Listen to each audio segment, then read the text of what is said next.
Hello everyone, কেমন আছেন সবাই? আশা করি সবাই ভালো আছেন। আমরাও আলহামদুলিল্লাহ ভালো আছি। আজকের ভিডিওটি কোরবানির ঈদের দিন বিকেলবেলায় আমাদের জন্য মাংস রান্না করেছিলাম। তো কিভাবে রান্না করলাম সেই রেসিপিটাই নিয়ে আসলাম। আর এখন বাজে বিকেল 4:30-5টা হবে। ভাবলাম চুলায় রান্না করেই তারপরে ঘরে নিয়ে যাই। আর ওই জন্য এখানে বড় একটা হাঁড়ি নিয়ে ভালো করে গরম করে তারপরে তেল গরম করে তারপরে দিয়ে দিয়েছিলাম জিরা দেওয়ার পরে খুবই সুন্দর করে ভাজা হয়ে যাওয়ার পরে দিয়ে দিয়েছি কাঁচামরিচ পেঁয়াজ। তো কাঁচামরিচ পেঁয়াজটা একটু বেশি লাল লাল করে ভেজে নিব, এতে যেন কোনো কাঁচা পেঁয়াজের অংশ না থাকে, কারণ এখন কিন্তু অনেক বেশি গরম পড়ে গিয়েছে। আর আজকেও অনেকটাই গরম, ঈদের দিন গরম ছিল। তো ওই জন্য পেঁয়াজটা খুব ভালো করে ভেজে দেওয়ারই ট্রাই করলাম। তো দিয়ে তারপরে আদা রসুনের পেস্ট দিয়ে দিলাম। পেস্ট দেওয়ার পরেও এগুলো খুবই সুন্দর করে ভেজে নিলাম। ভেজে নিয়ে তারপরে দিয়ে দিব আমি উপর থেকে গুঁড়া মশলা। তো গুঁড়া মশলা দেওয়ার আগে আমি খুব সুন্দর করেই এই আদা রসুনের পেস্টও ভালো করে ভেজে নিয়েছি। তো ভেজে নেওয়া হয়ে গিয়েছে, এখন দিয়ে দিব এই গুঁড়া মশলাগুলো। তো আমি সব গুঁড়া মশলা একসাথে করে পানি দিয়ে তারপরে গুলিয়ে রেখেছিলাম প্রায় 10-15 মিনিট, 10-15 মিনিটের হয়তো বা বেশি হবে। তো এগুলো আগে গুলিয়ে রেখে তারপরে আমি এই পেঁয়াজগুলো ভেজে নিলাম। যেহেতু পরিমাণে বেশি, পেঁয়াজগুলো ভাজতেও কিন্তু ভালো একটা টাইম লেগেছে। তো এখন আমি গুঁড়া মশলা দেওয়ার পরে আরও একটু পানি দিয়ে তারপরে এইভাবে কষিয়ে নিলাম। দেখুন কতটা সুন্দর করে মশলাটা কষে গিয়েছে, তেলটা একদমই পুরোপুরি ভেসে উঠেছে। তো এখন আবারও ভালো করে নিচ থেকে লেগে গিয়েছে কি না ওই হিসেবে নিচ থেকে খুব সুন্দর করে নাড়াচাড়া করে নিচ্ছিলাম। আর এমনি হাঁড়িটা যেহেতু নিচ থেকে খুব সুন্দর করে আগেই গরম করে নিয়েছিলাম, ওই জন্য আর নিচেও লেগে যায়নি। তো এই তো মশলা কষানো শেষ, এখন দিয়ে দিচ্ছি মাংস। তো প্রথমে আমি অর্ধেকটুকু মাংস দিলাম, দিয়ে তারপরে এখানে কিন্তু মাংস থেকে হাড়ের পরিমাণই বেশি। তো ওই জন্য এগুলো দিয়ে তারপরে আমি ভালো করে মিক্স করে নিয়ে তারপরে আবার বাকিটুকু মাংসও দিয়ে দিলাম। তো এগুলো যেহেতু আমাদের ঘরের জন্য মাংস রান্না করছি, তো পরিমাণে যতটুকু রান্না করছি আমাদের জন্য অনেকটাই বেশি। তো তারপরে তো ভালো করে নাড়াচাড়া করে নিয়ে তারপরে আমি ঢাকনা দিয়ে ঢেকে দিব। আর এরই মধ্যে কিন্তু খুব সুন্দর করে নাড়াচাড়া করে নিচ্ছিলাম যাতে করে একটু অবশিষ্ট না থাকে। আর এই তো নিচ থেকে পানি রয়ে গিয়েছে, আর আমি ছেঁকে তারপরে মাংসগুলো দিচ্ছিলাম। তো এই তো দেওয়া শেষ, মাংসগুলো পুরোটাই আমি এখন দিয়ে দিলাম। আর যেহেতু হাড়ওয়ালা মাংস, আর হাড়ের জন্য হাত দিয়ে আর মাখিয়ে দিইনি, ওই জন্যই মশলাপাতি কষিয়ে দিলাম। আর যেহেতু অনেক বেশি গরমের জন্য কাঁচা পেঁয়াজগুলা দেওয়ার সাহস করিনি।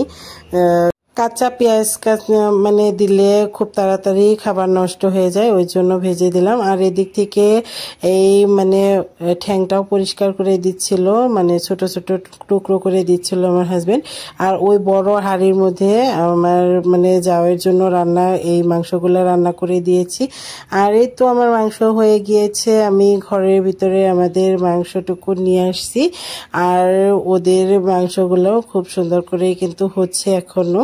আর আসার পর আমার যে এগুলো হলো দেবরের ছেলে মেয়ে, ওদেরকেও আমি বলছিলাম হাড় যদি খাও, হাড্ডি খেলে আসো। তো ওরা মুড়ি দিয়ে হাড্ডিগুলো খাচ্ছিল, আর আমিও তার ওদেরকে বেড়ে বেড়ে দিচ্ছিলাম।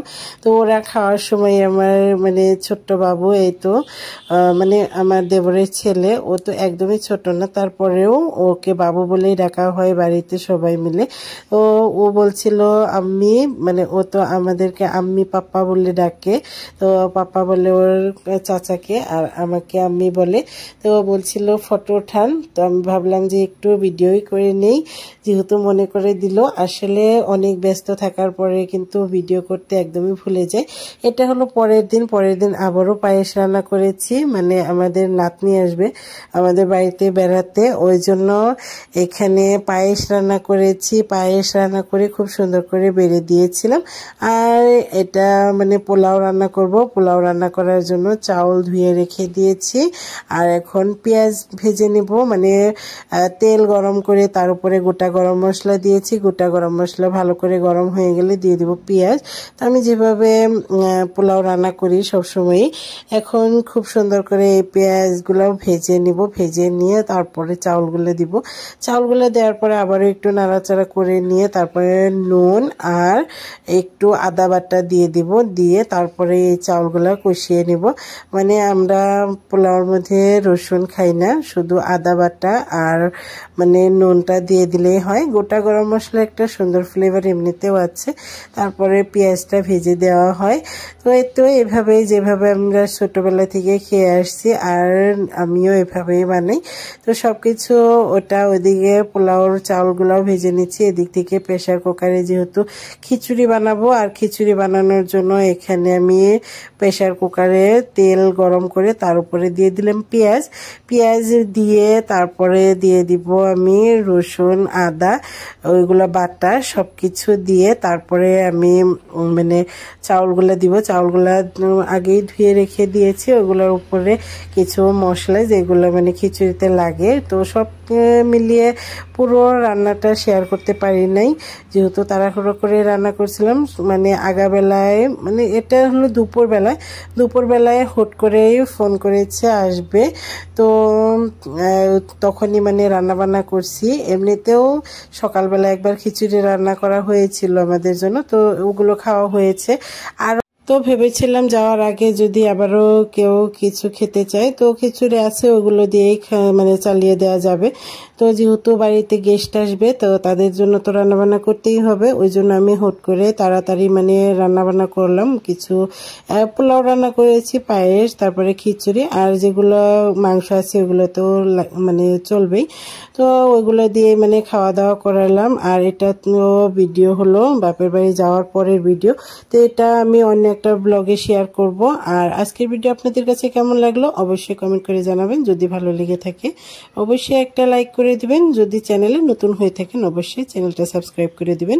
আজকের ভিডিও এ পর্যন্তই, দেখা হবে নেক্সট কোনো ভিডিওতে। ততক্ষণ পর্যন্ত ভালো থাকবেন, সুস্থ থাকবেন, আমাদের জন্য দোয়া করবেন। আজকের ভিডিও এ পর্যন্তই, আল্লাহ হাফেজ।